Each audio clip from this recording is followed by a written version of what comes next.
सुप्रभात प्रधानाचार्य जी, शिक्षकगण एवं मेरे सारे सहपाठियों। मैं खुशी श्रीवास्तव हास्य सदस्य हूँ। आज मैं आपके समक्ष स्मृति ईरानी द्वारा संसद में दिए गए भाषण का उल्लेख करने जा रही हूँ। आज हम सब इस संसद में बैठे हैं। हंसिए मत, जब आपके बच्चे का दाखिला कराना होता है बहन जी, आप ही लिख कर देती है मुझे, और मैं करके देती हूँ दाखिला। पप्पू यादव जी का पत्र दिखा सकती हूँ रंजन जी, केंद्रीय विद्यालय में किस किस को दाखिला चाहिए तब करके दिया है मैंने कोटे के बाहर।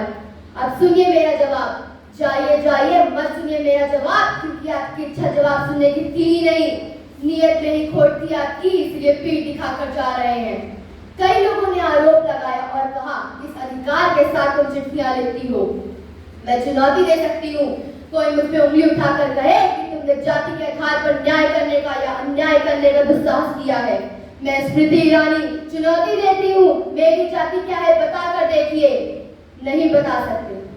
मैं आक्रोशित महोदय इसलिए हूँ कि जिसने जन्म दिया उसी पर खून का इल्जाम लगा तो स्वाभाविक है कि अंदर से टूट जाएगा।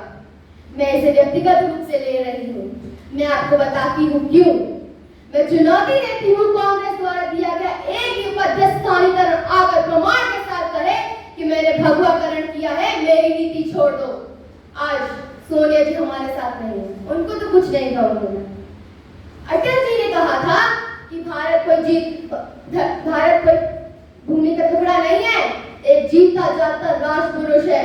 अटल जी ने कहा था कि ये वतन की धरती है, अभिनंदन की धरती है, इसका ये अर्पण की भूमि है, तर्पण की भूमि है, इसकी नदी नदी हमारे लिए गंगा है और कण कण हमारे लिए शंकर है।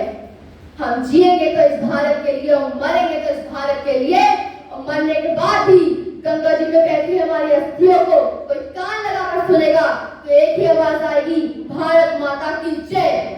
आज मैं आपके सामने एक और चीज बताना चाहूंगी कि न सरकार मेरी है, न रौब मेरा है, न बड़ा सा नाम मेरा है।